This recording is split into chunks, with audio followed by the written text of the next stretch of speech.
Sweating to the truth, nothing but the truth. Put my hands on the Bible, y'all point me to the booth.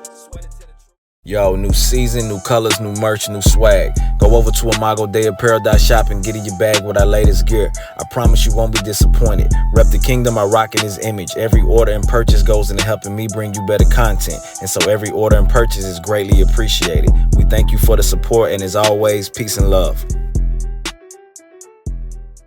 And all gifts, purchases, proceeds goes into helping me bring you all better content, so you all are greatly appreciated. But what's going on, bro? We got a good one for you all today. So we got the Weed Man, aka Jamal Bryant, and Al Sharpton, aka the Reverend of No One, who goes on to Jamal Bryant's podcast and talks about a plethora of things. However, I only caught a certain clip of it. Goes on here, starts off with them talking about the music and how it went from things like Fight the Power to where it is today, Nigga Ho B. How that went from Trump to Biden, I don't necessarily know how. But you know, when people like these so-called pastors and leaders get together, they always find a way to blame it on the white man or blame things on so-called white supremacy. And so when I see these two scoundrels get together, bro, you know I got to drop a video, because anything here lately that's been coming out of their mouth has always been bullcrap. But without further ado, man, let's tap in. Causes here in New York are dealing with injustice. There was a soundtrack that matched it. Whether you're dealing with Public Enemy, dealing with the collective voice of self-destruction. Are you hearing anything now in hip-hop music that the thing that is most disturbing, and you were, like, I was 13 years younger than Reverend Jackson. You were the guy younger than our crowd, me and Spike and their crowd. And so we were marching, we were rallying. Fight the Power was the soundtrack, and Spike was doing it in movies, right, and all. I, for the life of me, don't understand how we go from Fight the Power and Tupac, who I knew and went visiting in jail, to now we just Nigga Ho B. I mean, when did we reverse trying to match our situation with uplifting or inspiring our people? Right. I know. I can answer that. Because first and foremost, bro, Fight the Power was no different than F the Police. Let's keep it a buck. Folks gonna get mad, it is what it is. Call it out for what it is. When you have a pic of police officers' head in the aiming sight of a gun, that's a problem, bro. Shows no type of respect for authority at all whatsoever. And the problem with that is that by this point, the fathers had already been taken out of the home. We see what happened with the legislation, 1964 legislation, how that basically encouraged mothers to be single because you would get benefits from the government. And we see how around this time, the deindustrialization of the Black communities and of the school systems start to take place, and all this stuff start to happen. So now you start seeing the trickling, you start seeing the fathers start to leave. Then they flood the communities with drugs, and men really got either two choices. You could either smoke it or you could sell it. Now, I'm not saying that they necessarily had that choice, but what I'm saying is, when things coming at you hard like that, and as a man, when you can't provide and protect for your family, bro, that's a hard thing to deal with. The system was really against the men. The system was really against the men. And you start seeing the fathers leave the home. That's when stuff like F the Police, Fight the Power start to be birthed. These men who weren't raised with fathers in their homes, who have no respect for authority. How do you think that's going to translate, bro? That's going to translate to men or people not having respect for anything else. If you don't have respect for authority, you're not going to have respect for anything else nor have you it for yourself. And let's keep it a buck. The leaders around that time, probably the last two leaders that we see of that day was probably MLK and Malcolm X. When these two people die out, bro, we ain't got nothing but race hustlers and people who blame everything on white supremacy, bro. You hold none of our people accountable at all whatsoever. Now we think that it's okay to do and say the things that we do. That's how we got, and it really wasn't going from one place to another. It was really just a progression of leaders just never spoke. Leaders just never spoke. And that was the problem. Leaders like y'all two never spoke. Never spoke. It's too much. We always had people that would tell, crazy stuff, but now it's dominant. It's almost like those that control the industry, which are white, use some artists to poison our youngsters and poison some of our older people without even outputting them in check. There you go. He said it. He said it right there. At the end of the day, you have these record execs who are white, who take these black people and put them in positions to poison our people. But nonetheless, the leaders like y'all still should be saying something. Y'all ain't putting them in check. Exactly. Check mark. That proves the point. You look at about almost every community, and almost every community got leaders to where that community can look up to for wisdom, knowledge, understanding, rebuke, correction, whatever the case might be. Where is that for the black community? Who we supposed to look up to? Queen Latifah? We supposed to look up to T.D. Jakes, Mike Todd, Tyler Perry, Oprah Winfrey, Jay-Z, P. Diddy, William Murphy, Jamal Bryant, Whoopi Goldberg. These are the same people. These are the same race hustlers who screaming white supremacy and blame everything on a white man without holding our people accountable. Then when you get people who start holding people accountable, like the Thomas Sowells, half of our community don't even know about him, like the Larry Elders, like the Glenn Lowrys, like the Jason Rileys, like the Patrick Woodens, like the John Amachukus, like the Brandon Tatums, like the Candace Owens. Those be the ones that get called the Coons or the Uncle Toms or the Sambos or the sellouts or the tap dancers or the bootlickers.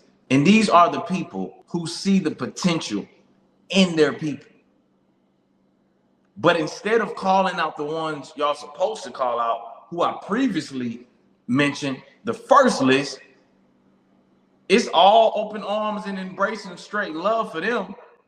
But they'll tell you all day that you can't do anything because of the color of your skin. And we love them.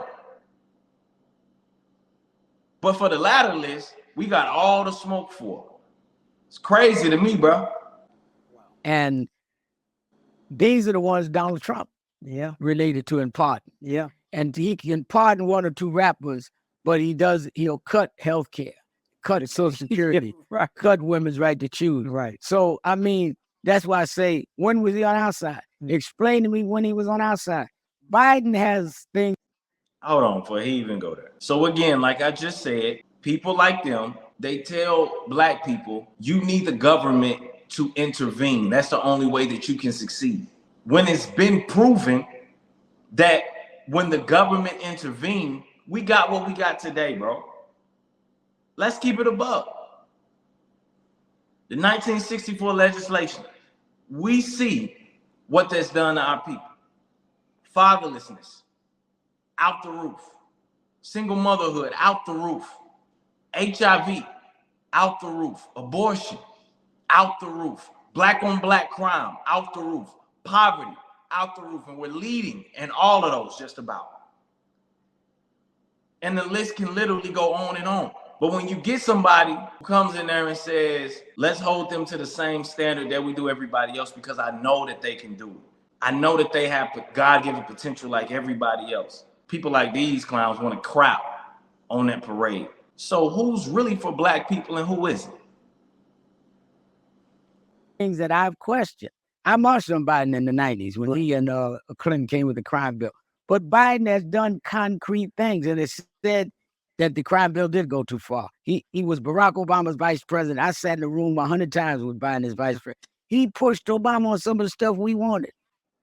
And since we talking about the crime bill that Bill Clinton and Joe Biden basically authored together along with other people, Donald Trump was the one who signed the First Step Act to repeal or to counter a lot of that 94 crime bill that was literally towards black people, because Biden said that he didn't want his kids to be in a racial jungle, bro.